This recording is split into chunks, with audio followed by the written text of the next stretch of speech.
thematic day to talk about nature and land use and the oceans. So with our panelists today, we're going to take a little time not to think about the human impact on humanity, but the human impact on everything on this planet that is not us, and how nuclear energy can in fact help with this.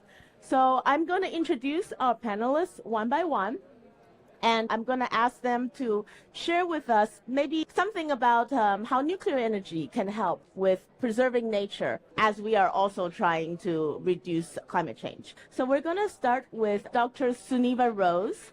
She is a nuclear physicist from Norway. Sunika, can you share with us a fact about nuclear energy and how it can help with saving nature and preserving the non-human populations on this planet? Well, in addition to being emission-free or with the lowest emissions in life cycle analysis, nuclear is also the most energy-dense form of energy that we have, and that is a problem with the renewables, that they are very little energy-dense. Nuclear, however, is the most energy-dense, and the most important thing we can do to preserve nature is to not touch it. The least we have to do with nature, the better. And that's why nuclear is a very, very nature-friendly energy source. Been talking about this a lot within our communities, but I think quite often it's a narrative out in the wider world that we have to change. I feel like people do automatically draw an equal sign between solar and wind and being good for nature and being in harmony with nature. But somehow nuclear, even though, as discussed, it is the densest form of power, and therefore we can spare the maximum amount of nature by not using that area, somehow it still has this image problem. Do you guys find that out in the wild amongst us humans in the concrete jungle, that perception? And what do you think we can do to try and shift that? Because I think all of us here probably are interested in nuclear, are not surprised.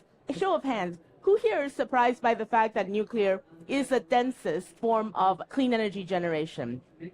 I don't think anybody is. We all know this, we're talking to the choir, but how can we break this perception out in the wider world? Yeah, because you also see the same thing around the Bikini Atolls. When human disappeared, nature eventually thrives, and that shows us at least two things.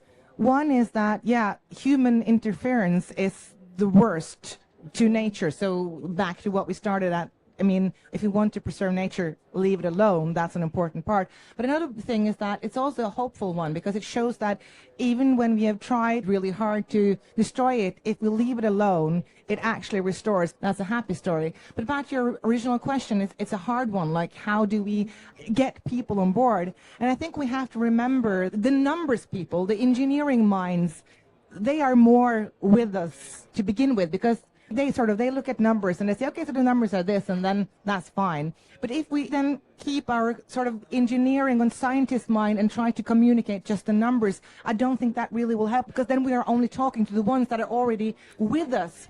We have to remember that people are people and we are different. We don't look at the numbers. We are more like emotional beings. And I think it's more about telling stories and engaging with people and respecting people's fears, because the reason why they are scared, like for example after Fukushima, might not be a real reason, but their fear is still as real as if it was a good reason. I think so respecting people is an important point. Yeah, it is interesting that I want to talk about coding. Technology is neutral. Uranium is neutral.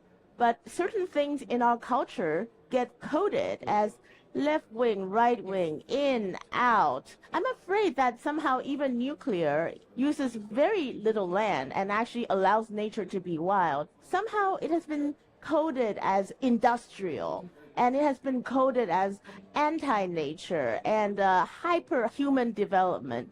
So I'm just wondering what we can do to shift that. And in fact, so many of the mainstream environmental organizations, most famous, let's say, is Greenpeace, are still anti-nuclear.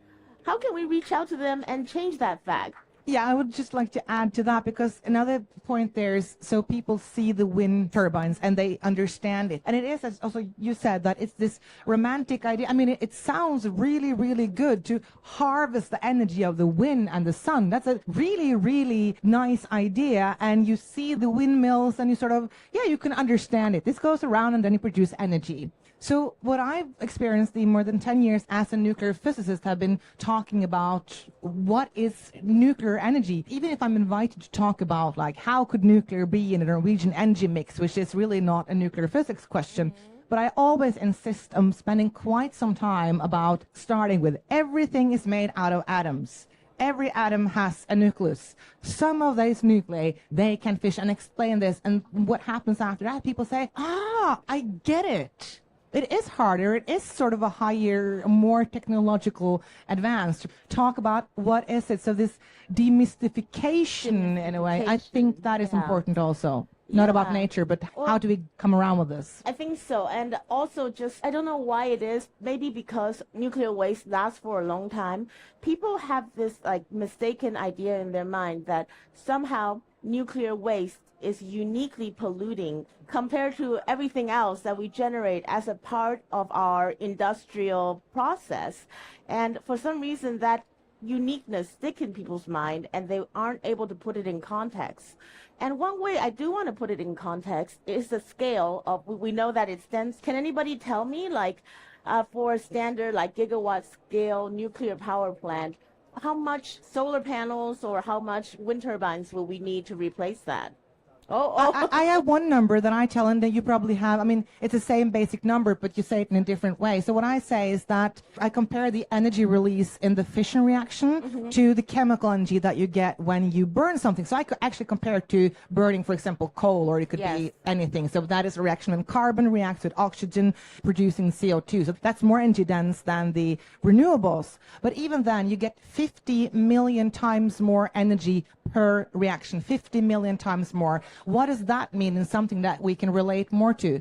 That means that if you take slightly more than 1 gram of uranium, 1.053 grams of uranium, and you fission all the uranium nuclei in this 1 gram, you produce the same amount, or you release the same amount of energy as one Norwegian family of 2 adults and 2 kids would use in 1 year. If you were to burn something, you would need, for example, 4 tons of coal. So that is what that energy density means. So it's 1 gram, 4 tons. So that's just the difference in the fission energy and chemical energy. And then you probably, some of you have more the density in like land use and stuff. Yeah, I want you to add up to what you're saying, because that not just in the US, you see the same thing in Finland, that people that live close to either the power plants or the repository are very positive. Same thing you see in Sweden. They have managed to, where they're building their final waste depository in that municipality, more than 80% are very positive to that. But you also see it actually in Norway as well, where I come from, where we don't have nuclear energy, but we had 4 research reactors, and people that live, they even live on top of the reactor because it was placed inside a mountain. So people know that they're living on top of a nuclear reactor, and they are very, very positive. But also I want to add, because since we are talking about preserving nature and talking about it like, oh, maybe we should do more of this, actually in Norway, we see that that is actually the reason why people are becoming more and more positive towards nuclear, because a lot of Norwegians, they don't want wind turbines in their nature. So when these pictures, I think they're pretty beautiful actually, windmills, but a lot of Norwegians get very mad about this. They don't want the wind turbines in their nature because the wild nature is so extremely important to Norwegians, and this is actually one of the most important reasons why many Norwegians are now positive towards nuclear.